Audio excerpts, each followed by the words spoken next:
Mundurnya Erlangga Hartarto dari kursi Ketua Umum Partai Golkar mengejutkan banyak pihak. Tak ada angin, tidak ada hujan, Erlangga mendadak mengumumkan pengunduran dirinya. Spekulasi pun menguak lewat sejumlah pengamat. Ada yang menyebut janggal, ada yang bilang keputusan mundur dipengaruhi faktor kekuasaan. Tapi lebih jelasnya kita akan perbincangkan bersama dengan Wakil Ketua Umum Partai Golkar. Sudah ada Bang Ahmad Doli Kurnia. Selamat pagi, Assalamualaikum Bung Doli. Waalaikumsalam warahmatullahi wabarakatuh. Selamat pagi. Ya, kemudian juga ada Koordinator Juru Bicara Partai Demokrat, ada Bung Herzaki Mahendra Putra. Selamat pagi, Assalamualaikum Bung Zaki. Waalaikumsalam warahmatullahi wabarakatuh, Mbak Disti, Mas Umam, dan Bang Doli. Oke, kemudian sudah hadir ke studio ada pengamat politik dari Universitas Paramadina. Sudah ada Mas Ahmad Khairul Umam. Selamat pagi, Assalamualaikum Mas Umam. Pagi Mbak Disti, Bang Doli, Mas Zaki. Kita semua terkejut ya, bukan lagi terkejut pakai J, tapi terkejut begitu ya. Karena memang ini efeknya efek kejut sekali loh Bung Doli. Weekend kemarin akhirnya ada video yang mengatakan Pak Erlangga resmi untuk mengundurkan diri demi keutuhan Partai Golkar dan juga untuk demokrasi harus dikawal dan terus harus dikembangkan. Jadi selanjutnya langkah apa yang akan dilakukan oleh Partai Golkar, rapat pleno dan munaslup akan diselenggarakan? Iya, dengan mundurnya Pak Erlangga Hartarto sebagai Ketua Umum ya, itu sebenarnya memenuhi syarat untuk segera dicari Ketua Umum yang baru melalui musyawarah nasional luar biasa. Jadi dalam anggaran dasar rumah tangga kami itu dijelaskan apabila munas luar biasa itu bisa diselenggarakan ya. Memang ada peraturan usulan dari 2/3 dari DPD provinsi, tetapi juga ada syarat-syarat yang memenuhi syaratnya itu misalnya apabila Ketua Umum itu berhalangan tetap ya. Kemudian yang kedua terkena masalah hukum, yang ketiga mengundurkan diri. Nah ini kan Pak Erlangga sudah mengundurkan diri, jadi secara otomatis memang harus dilaksanakan musyawarah luar biasa untuk mencari ketua umum atau memilih ketua umum yang baru secara definitif. Nah sebelum ke sana memang ada mekanisme organisasi yang harus dilalui ya. Surat yang disampaikan oleh Pak Erlangga itu ke DPP harus dilegitimasi oleh institusi yang disebut sebagai rapat pleno. Nah rencananya mungkin besok kita akan melaksanakan rapat pleno itu untuk kemudian melegitimasi ya, menerima surat pengunduran diri Pak Erlangga Hartarto sebagai Ketua Umum, dan kemudian untuk melaksanakan musyawarah nasional luar biasa itu kita harus memilih pelaksana tugas Ketua Umum yang besok akan dibicarakan dalam rapat pleno itu, siapa yang akan nanti dimusyawarahkan untuk menjadi PLT Ketua Umum. Ada selentingan ada nama Pak Agus Gumiwang Kartasasmita, benarkah demikian? Iya, saya kira kalau di dalam peraturan organisasi kita, semua pengurus itu dimungkinkan untuk menjadi pelaksana tugas ya, Ketua Umum. Nah, terutama para wakil ketua umum, kita punya wakil ketua umum ada 11 ya. Nah, saya kira memang besok kita akan mendorong supaya terjadi musyawarah mufakat saja ya. Toh ini juga cuman hanya mengantarkan kan munas, dan menurut saya tidak perlu lama-lama karena semakin lama nanti makin organisasi ini kan harus juga harus dijalankan dengan ajak gitu. Nah, jadi pelaksana tugas itu tugasnya hanya melaksanakan menggelar ya persiapan munas dan munaslup bulan ini juga akan dilakukan atau diselenggarakan. Munas dilaksanakan. Bung Doli. Kenapa? Munaslup bulan ini juga akan diselenggarakan sebelum adanya pembukaan pendaftaran nanti, KPU 27 Agustus. Iya, tergantung besok ya. Biasanya itu kan langsung dipimpin oleh ketua umum atau pelaksana tugas yang baru kan. Dalam anggaran dasar rumah tangga kita adalah penanggung jawab munas itu adalah ketua umum ya, atau munaslup ya, penanggung jawabnya adalah pelaksana tugas ketua umum. Jadi besok setelah terpilih pelaksana tugas ketua umum itu ya nanti sang pelaksana tugas itu yang akan menentukan atau membuat rapat lagi ya untuk menentukan kapan tanggal Munas yang paling tepat, kemudian dibentuk panitianya dan kemudian berjalan persiapan terlaksanalah Munas klub itu. Oke, karena kan ini kita menjadi bertanya-tanya ya, karena sebentar lagi hanya 2 minggu menjelang pembukaan pendaftaran KPU soal bakal calon gubernur ini. Mungkinkah Munaslup ini akan diselenggarakan benar-benar dengan tempo yang secepat-cepatnya atau sesingkat-singkatnya? Ya, alhamdulillah ya Partai Golkar ini sebagai partai tertua, kita juga sudah punya banyak pengalaman ya pasang surut perjalanan partai kami ini, Partai Golkar ini. Ya mudah-mudahan insya Allah selama ini menurut pengalaman ya kalau misalnya ada terjadi kejadian-kejadian yang luar biasa seperti ini kita bisa mengatasinya ya.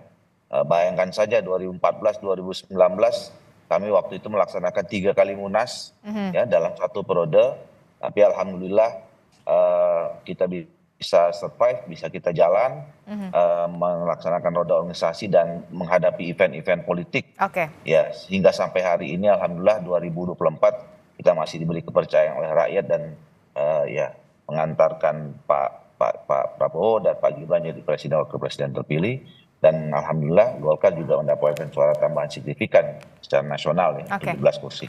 Oke, Partai Golkar tadi betul Anda sebutkan memang partai tertua begitu, bahkan partai yang berpengalaman, akarnya sudah sangat kuat begitu ya dibanding bersanding dengan PDI Perjuangan dan juga Partai Persatuan Pembangunan. Nah, yang kemudian dicermati adalah pernyataan Pak Erlangga soal pengunduran dirinya adalah untuk menjaga keutuhan Partai Golkar. Apa yang bisa Anda jawab di sini, Bung Doli? Ya, ini sangat personal ya, sangat pribadi Pak Erlangga gitu. Kami pun juga tidak bisa berspekulasi atau menggali lebih jauh apa alasan pertimbangan gitu. Selain apa yang disampaikan Pak Erlangga pada saat pernyataan sikapnya itu ya, menyampaikan dalam bentuk video dan dirilis gitu. Nah, kalau kita lihat dalam pernyataan itu kan Pak Erlangga menyampaikan bahwa ini semua demi keutuhan ya, keutuhan Partai Golkar termasuk di dalam melancarkan, menjaga ya proses masa transisi pemerintahan ini gitu. Jadi saya kira kalau apa yang disampaikan kepada kami ya beberapa orang sebelum beliau menyampaikan statement itu ya ini memang untuk kebaikan ya, kebaikan Pak Erlangga sendiri secara pribadi, kebaikan keluarga beliau, kebaikan buat Partai Golkar dan kebaikan untuk bangsa dan negara. Demi kebaikan beliau, Pak Erlangga, kemudian keluarga dan juga Partai Golkar. Kalau ada spekulasi, ada faktor eksternal, intervensi dari eksternal, jawaban Anda? Saya tentu yang paling tahu kalau ada itu Pak Erlangga sendiri. Tapi kami juga tidak berani ya mengandai-andai gitu. Karena saya selalu apa yang saya sampaikan, apa yang saya lihat, apa yang saya dengar gitu. Dan Pak Erlangga menyampaikan kemarin ini memang lebih pertimbangannya sangat pribadi dan tentu kita harus hormati itu. Oke, kita tetap harus menghormati apa yang sudah diputuskan oleh Pak Erlangga untuk mundur dari jabatannya sebagai Ketua Umum Partai Golkar, termasuk langkah yang akan dilakukan oleh Partai Golkar setelah ini melaksanakan rapat pleno dan juga menyelenggarakan Munaslup begitu ya untuk Ketua Umum Partai Golkar yang baru begitu. Saya ke Bung Herzaki. Bung Herzaki, respon dari Partai Demokrat ketika mendengar ini apakah terkejut atau bagaimana? Bagaimana nasib Kim Plus nantinya ke depannya seperti apa? Gak usah Kim Plus dulu deh, Kim dulu deh. Adakah pembicaraan soal itu? Ya, terima kasih ya. Pertama yang pasti kalau Demokrat kami menghormati keputusan politik pribadi dari Pak Erlangga ini. Gitu. Bagaimanapun beliau adalah tokoh yang sangat baik, politisi besar ya, tokoh nasional, tentunya dalam setiap mengambil keputusan sudah berdasarkan pertimbangan matang. Dan ini juga tentunya memang keputusan pribadi beliau ya. Yang bisa kami lakukan tentu sebagai partai sahabat adalah menghormati keputusan beliau, itu pertama. Yang kedua, kami juga menghormati betul proses dan mekanisme politik yang sedang berlangsung di Golkar. pasca pengunduran diri Pak Erlangga, tentunya teman-teman Golkar punya mekanisme nih di internal gitu. Ya, bagaimanapun Golkar ini adalah partai besar, ya, saudara tua tadi sudah disampaikan oleh Bang Doli, apapun situasi di Golkar ini sudah ada mekanismenya. Nah, sudah ada mekanisme internal untuk mengisi kekosongan kepemimpinan di Partai Golkar. Kami tentu sangat menghormati dan menghargai kemandirian dan independensi dari setiap partai. Jadi kalau kami melihatnya seperti itu gitu Mbak, tidak lebih, tidak kurang. Kami menghormati keputusan politik Pak Erlangga, kami menghormati proses dan mekanisme politik yang saat ini sedang berlangsung di Partai Golkar. Dan kami meyakini ya, bagaimanapun siapapun pemimpin Golkar ke depannya, komunikasi, koordinasi yang selama ini berjalan dengan baik ya, dengan Pak Erlangga, dengan teman-teman Golkar, itu akan bisa terus berlanjut. Karena tadi Mbak, kata kuncinya, satu adalah setiap partai punya independensi, kemandirian masing-masing. Lalu apalagi nih Golkar adalah partai besar, saudara tua kami nih Mbak. Kami banyak belajar nih dari teman-teman Golkar bagaimana punya mekanisme organisasi yang sangat-sangat solid dan sangat-sangat papan gitu. Oke, Partai Demokrat menghormati keputusan politik dari Pak Erlangga untuk mundur dari Ketua Umum Partai Golkar. Tapi begini, Partai Demokrat dan juga partai di dalam Koalisi Indonesia Maju, apakah sudah ada komunikasi bersama dengan Partai Golkar soal mundurnya Erlangga Hartarto ini? Ya, ini kan pagi ini nih, pada waktu yang sama dengan kita melakukan talk show ini, Ketua Umum kami, Mas Ahaye, sedang duduk bareng juga nih dengan Pak Erlangga di sidang kabinet di IKN gitu ya. Nanti kita tunggu saja habis diskusi, mungkin di sela-sela rapat kabinet ada obrolan santai antara beliau-beliau, ya kita tunggu ya, karena bagaimanapun informasi ini juga didapat Ketua Umum kami kan ketika dalam perjalanan menuju ke IKN gitu Pak.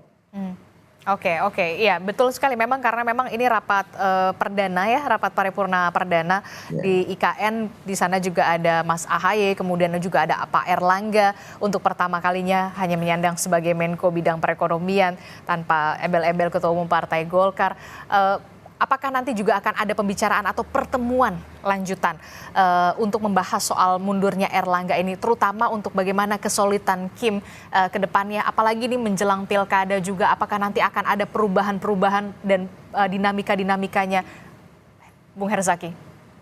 Ya gini Mbak, lagi-lagi setiap dari kami ya, kalau di Kim ini saling menghormati satu sama lain. Kami punya kemandirian ya, punya independensi dalam bagaimana mengelola partai masing-masing gitu. Dan kami saling menghormati itu. Jadi dengan siapapun nanti komunikasi yang akan dilakukan oleh teman-teman Demokrat dengan teman-teman Golkar maupun dengan teman-teman Kim lainnya, itu semuanya tentu menghormati mekanisme dan proses internal di masing-masing partai.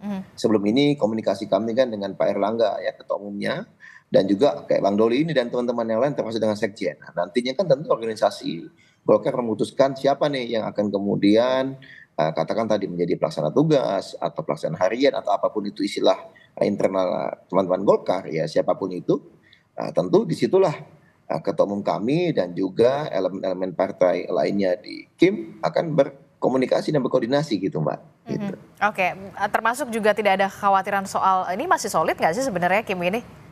Ya solid lah, ya solid. Kita ini partai penguasa loh Mbak, ada 2024 sampai 2029. Soalnya 2 ya minggu lagi loh menjelang pendaftaran, tiba-tiba ada dinamika semacam ini. Yang tadi saya bilang efeknya benar-benar terkejut ini, bukan pakai J lagi, pakai Z. Ya kalau kami melihatnya begini ya, tadi keputusan pribadi ya Mbak. Keputusan pribadi itu kan kami tidak tahu gitu kan seperti apa. Tentunya kita semua hormati, beliau ini orang baik, tokoh besar, tokoh nasional gitu ya. Dan tentu tadi kami meyakini teman-teman Golkar ya itu juga partai besar, saudara tua kami punya mekanisme sendiri ya, mekanisme internal, dan kami sebagai sahabat tentunya memaklumi apapun ya proses yang dihadapi dan kami menghormati itu gitu. Gak ada nih kok kami melihat gak ada kaitannya dan relevansinya dengan keutuhan Kim ya, atau kemudian terkait dengan rencana-rencana pilkada atau apa, enggak ada. Kalau kami ini di Kim biasa saja sebenarnya dalam konteks pilkada ini, ada yang bersama, ada yang tidak bersama, itu wajar saja, dan menurut kami agak jauh nih kalau kita mengaitkan keputusan pribadi Pak Erlangga dengan soliditas Kim. Ini kalau dari kami ya, teman-teman Demokrat melihatnya, karena komunikasi terus kami jalankan dengan teman-teman Golkar maupun teman-teman PAN dan juga teman-teman Gerindra gitu. Oke, baik. Saya ke Mas Umam. Mas Umam, apa sebenarnya yang terjadi dari Partai Golkar ini? Partai tertua, partai yang mungkin sangat berpengalaman begitu, dan kita semua terkejut dengan apa keputusan politik yang diambil oleh Pak Erlangga. Tapi kita semua tentu saja menghormati. Anda membacanya bagaimana? Iya, memang tidak mudah ya. Ada cukup spekulasi besar di balik kemunduran Pak Erlangga ini. Tetapi ini membuka sebuah ironi yang juga sangat luar biasa. Kenapa Anda menyebutnya ironi? Ya, sebuah ironi besar karena seorang Erlangga Hartarto sebagai ketua umum memiliki catatan prestasi yang cukup gemilang. Bahkan dalam pileg kemarin Golkar mengalami lonjakan elektabilitas yang cukup signifikan.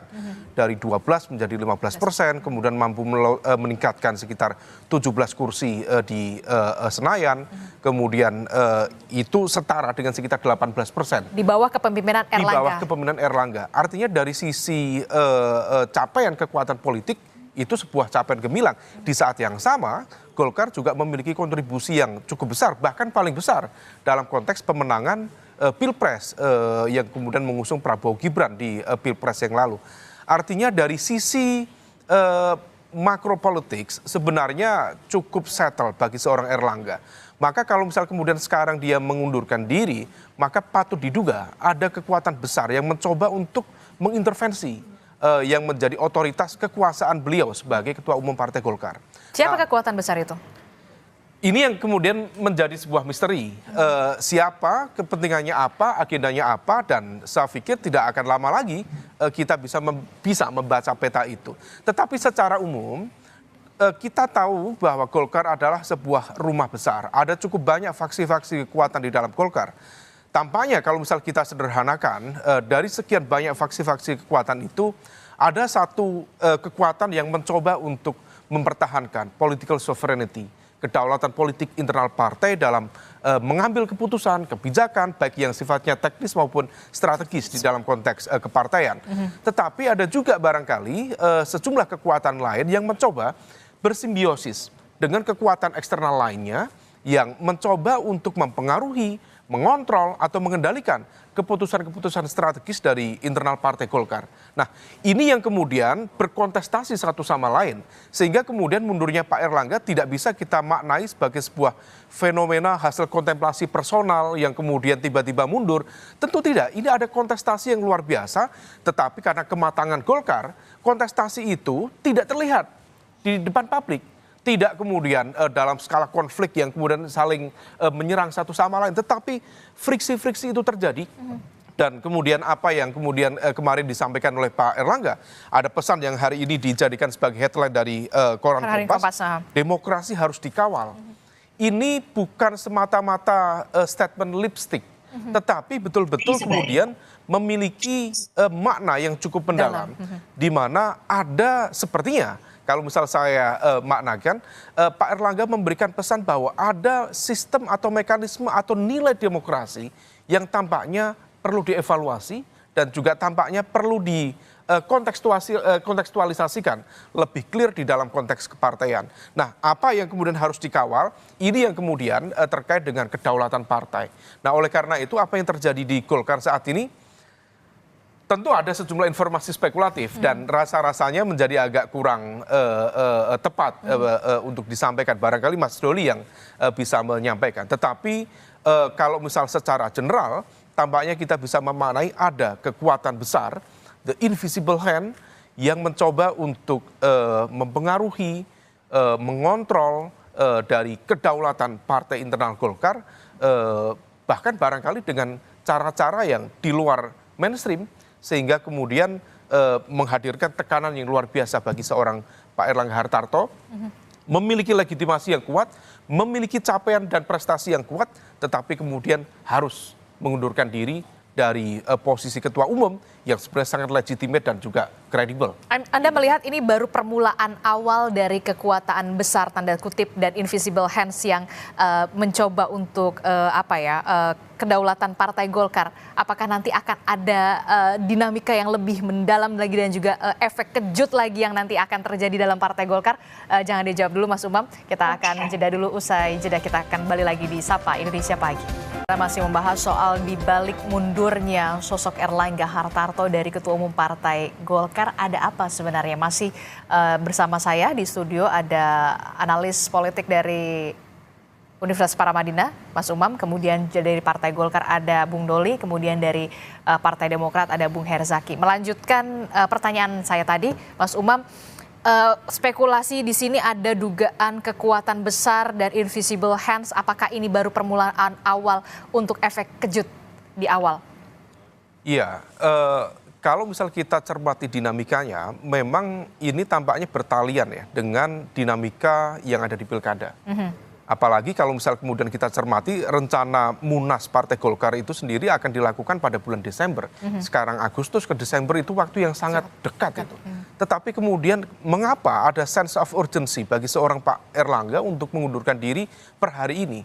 Dan besar kemungkinan salah satu dinamika pemicunya adalah terkait dengan konstelasi politik di pilkada. Tampaknya ada kekuatan yang mencoba untuk men-take over sekaligus juga memastikan bagaimana komposisi kekuatan di sentra-sentra tertentu, terutama pilkada di wilayah yang cukup strategis. Nah ini yang kemudian tampaknya memiliki implikasi politik yang lebih lanjut. Dan khawatirnya kalau misal kemudian upaya untuk mendisiplinkan itu menggunakan kekuatan-kekuatan bukan hanya politik tetapi juga instrumen hukum dan sebagainya. Nah ini yang kemudian perlu diantisipasi.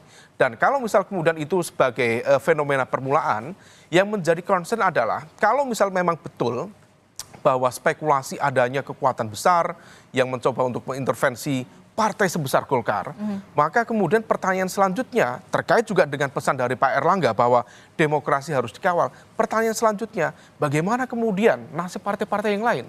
Apakah kemudian akan ada operasi politik serupa yang kemudian berpotensi mengancam atau mendiskreditkan kredibilitas juga legitimasi dari kekuatan partai politik yang seharusnya independen, tidak diintervensi dan memiliki judgement secara konstitusional untuk bisa tetap berdiri secara independen. Nah ini yang kemudian praktik berdemokrasi yang harus dikawal sedemikian rupa sehingga pesan dari Pak Erlangga itu menjadi sangat penting dan juga relevan.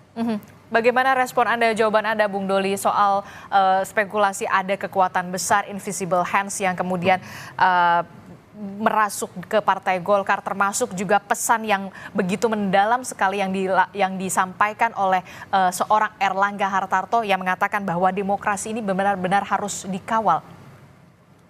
Iya, saya kira tadi seperti yang saya sampaikan bahwa saya tidak mau berspekulasi ya. Kami hanya menjelaskan atau menyampaikan apa yang saya lihat secara langsung gitu. Secara institusi kami tidak pernah merasakan ada upaya-upaya untuk kemudian masuk ya apa tadi disebut sebagai invisible hand dan segalanya gitu. Karena alhamdulillah sampai hari ini kan partai ini berjalan dengan sebagaimana biasanya menjalankan sebuah organisasi ya. Apa namanya itu yang pertama. Yang kedua saya kira apa yang pesan yang disampaikan oleh Pak Erlangga itu kan pesan yang sangat bagus ya buat kita semua bahwa kita sebagai negara yang sudah memilih sistem politiknya adalah sistem demokrasi tentu harus kita tumbuh kembangkan terus ya.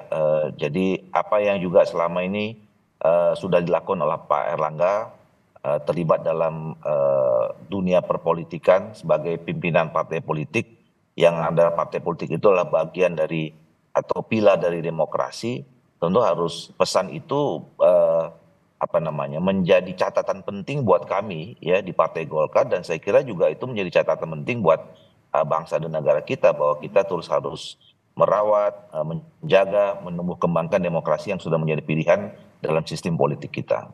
Anda tidak melihat ada pesan yang sebenarnya ingin disampaikan oleh seorang Erlangga Hartarto dengan demokrasi ini tetap harus dijaga? Saya kira itu pernyataan yang pernyataan normatif sebagai tokoh politik, sebagai pimpinan partai politik selama ini yang memang bergaul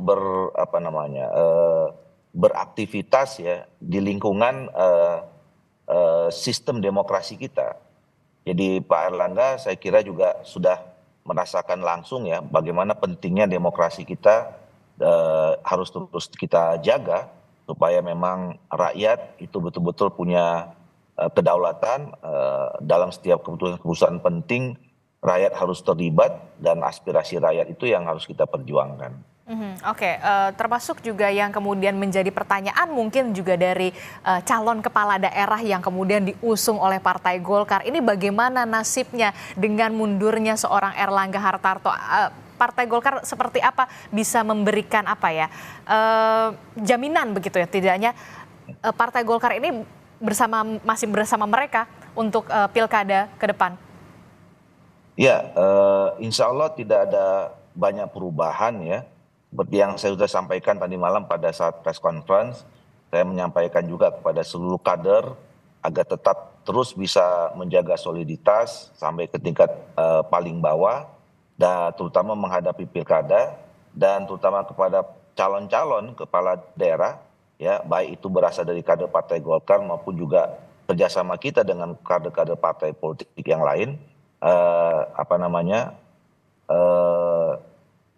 insya Allah ini tetap berjalan ya, karena kan apa yang sudah kami putuskan kemarin ya, misalnya ada 22 calon gubernur dan wakil gubernur, kemudian ada 321 calon kepala daerah di kabupaten dan kota ya, itu kan keputusan institusi ya, bukan keputusan individu, bukan keputusan Pak Erlangga sendiri, tapi itu sebuah keputusan Partai Golkar yang kalaupun kemudian institusi ketua umumnya berganti ya, kemudian keputusan institusi itu tidak mudah juga untuk dirubah. Karena keputusan yang sudah kami ambilkan prosesnya juga cukup panjang, hampir 2 tahun yang lalu kita sudah mulai berproses, dan keputusan itulah keputusan yang terbaik secara institusional. Jadi bukan keputusan pribadi per pribadi, dan di kami kan juga selama ini dalam menjalankan roda organisasi ini mengedepankan kolektif kolegial ya. Jadi semuanya dijalankan secara bersama sesuai dengan fungsi bidangnya masing-masing. Oke, termasuk juga bisa menjamin tidak akan ada perubahan soal peta calon-calon yang kemudian diusung oleh Partai Golkar dengan mundurnya seorang Erlangga Hartarto.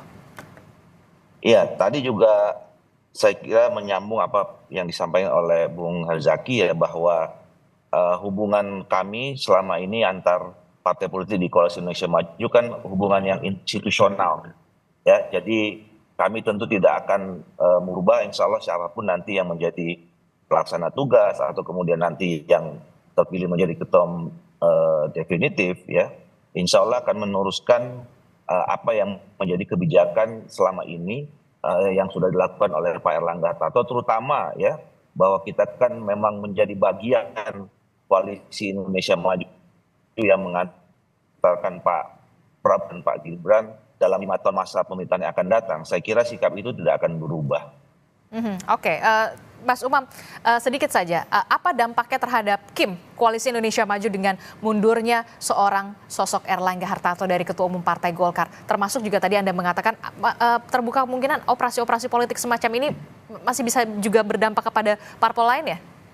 Ya, kalau misal dampak terhadap KIM, tentu KIM menjadi sebuah entitas bersama ya. Tetapi kemudian di saat yang sama ketika bicara tentang soliditas, kemudian kebersamaan, tentu Golkar tetap akan stay di sana dan menjadi bagian dari kekuatan besar. Tetapi yang kemudian perlu diantisipasi adalah apakah dinamika ini akan berdampak terhadap rekomendasi-rekomendasi para cakada, baik di level provinsi, kabupaten, kota yang sudah diberikan terutama oleh Partai Golkar. Memang KIM sendiri tidak selalu utuh dalam kontestasi di tingkat daerah, tetapi bagi mereka yang memiliki rencana kerjasama dengan Golkar, tentu tidak sedikit ini yang agak terkejut ya, dan juga tentu agak khawatir kalau misal kemudian ada perubahan. Tadi Bang Doli menyampaikan tidak banyak perubahan. Dan itu adalah sebuah statement yang cukup menjadi sebuah indikasi tidak banyak, artinya akan ada sedikit banyak perubahan. Dan salah satu yang kemudian perlu diantisipasi adalah wilayah-wilayah yang cukup strategis dan juga melibatkan elemen kekuatan besar di dalam KIM itu sendiri. Salah satu yang kemudian perlu diantisipasi adalah Banten misalnya. Per hari ini ada upaya untuk membangun kerjasama antara Golkar dan juga PDIP. Kalau misal kemudian itu ternyata menjadi bagian dari implikasi dari dinamika internal di Golkar, maka besar kemungkinan akan terjadi evaluasi terhadap rencana kerjasama antara Golkar dengan PDIP. Nah, kalau misal memang itu terjadi, maka ini menjadi sebuah fenomena yang sangat luar biasa, karena dalam konteks Jawa, maka kemudian hampir bisa dipastikan PDIP akan tercorner semuanya, mulai dari Banten, Jawa Barat, kemudian Jakarta, termasuk di Jawa Tengah dan juga di Jawa Timur, hampir semua kekuatan Kim relatif cukup solid, bahkan menciptakan Kim Plus dengan menyisakan elemen kekuatan bernama PDIP yang seolah kemudian terpojokkan, tercorner dalam dinamika politik tersebut. Nah, ini yang kemudian perlu kita cermati, dan apakah betul misalnya sejumlah informasi spekulatif yang mengatakan bahwa rencana Munaslup akan dilakukan oleh teman-teman Golkar pada 25 Agustus 2024 mendatang. Artinya akan ada jeda 2 hari dari penutupan pendaftaran di KPU dan juga KPUD. Apakah kemudian betul itu terjadi? Kalau misal itu terjadi, maka besar kemungkinan akan ada terjadi semacam political adjustment, proses penyesuaian, terutama terkait dengan dinamika politik pilkada, dan rekomendasi-rekomendasi yang sudah keluar bisa saja terevaluasi sebagai bagian dari implikasi dinamika internal Golkar. Bisa saja terevaluasi, Bung Doli, singkat saja. Saya kira tidak akan banyak, kalaupun ada perubahannya. Saya sebagai Korbit Pemenangan Pemilu yang selama ini menjalankan Untuk Pilkada Banten yang tadi sempat disinggung sama Mas Umam. Menjaga ya, kalau Banten kan memang kita belum putuskan, ya. Kami baru mencalonkan Ibu Airin, ya. Tapi yang saya katakan tadi, surat-surat atau keputusan yang sudah kami keluarkan itu kan adalah calon-calon yang sudah berpasangan dan sudah disepakati oleh partai politik yang lain yang tergabung dalam pengusung kedua pasangan itu. Nah, khusus Banten kami belum putuskan. Oke, tidak banyak perubahan tapi akan ada sedikit perubahan begitu ya? Ya, itu kan termasuk dinamis juga ya. 25 Agustus Munaslup, benarkah akan terjadi? Belum. Itu kita bicarakan besok, dan termasuk itu nanti akan menjadi kewenangan penanggung jawab Munaslup itu, yaitu PLT Ketua Umum. Oke, terakhir Bung Herzaki. Ya, tentu kalau dari kami melihatnya, ya, mari sama-sama kita cermati saja proses ini, dan dalam demokrasi di Indonesia setiap partai politik itu punya independensi dan kemandirian. Nah, ayo kita hormati saja. Teman-teman Golkar tentu punya mekanisme internal dalam berproses ini, ya. Kita tunggu, yang pasti Demokrat siap bekerja sama dan terus berkomunikasi dengan baik dengan teman-teman di Golkar, baik dalam konteks Kim, baik dalam konteks pilkada, maupun juga tentunya kita sama-sama akan fokus mengawal pemerintahan Pak Prabowo dan Pak Gibran nanti selama 5 tahun ke depan. Nah, ini kan menjadi janji kami kepada rakyat Indonesia, dan inilah yang akan kami wujudkan. Oke, termasuk tidak merasa khawatir juga Partai Demokrat ini akan ada sedikit berdampak terhadap partai politik yang ada di Koalisi Indonesia Maju dengan mundurnya Erlangga Hartarto? Enggak ada ini. Jadi tidak akan ada langkah antisipasi yang dilakukan oleh Partai Demokrat, dan Kim tetap solid ya kalau menurut Anda, Bung Herzaki? Iya, solid, tetap solid, terus komunikasi kok. Kan kita setiap hari hampir selalu komunikasi di berbagai tingkatan ya. Baik di tingkatan ketua umum, di tingkatan waketum atau sekjen, ataupun teman-teman Bapilu misalnya, terkait dengan pilkada ini misalnya. Jadi ya selalu sejalan kok selama ini gitu ya, termasuk saling menghormati. Kalau misalnya kadang-kadang misalnya teman-teman Golkar punya jago lain, kami punya jago lain, kan wajar-wajar saja gitu kan. Yang paling penting nanti semua mengawal pemerintahan Pak Prabowo dan Pak Gibran 5 tahun ke depan agar selaras nih di setiap daerah gitu dengan visi misi Pak Prabowo dan Pak Gibran. Oke, kita akan tunggu bagaimana nanti rapat pleno yang akan dilakukan oleh Partai Golkar, termasuk juga menentukan kapan jadwal Munas luar biasa akan dilakukan oleh Partai Golkar untuk menentukan siapa ketua umumnya setelah sosok Erlangga Hartarto mundur dari ketua umum Partai Golkar. Terima kasih telah bergabung bersama kami, Bung Doli Kurnia dari Partai Golkar, kemudian ada Bung Herzaki dari Partai Demokrat. Mas Umam, terima kasih sudah bergabung di studio. Terima kasih Bapak-Bapak. Assalamualaikum, sehat selalu. Waalaikumsalam warahmatullahi wabarakatuh.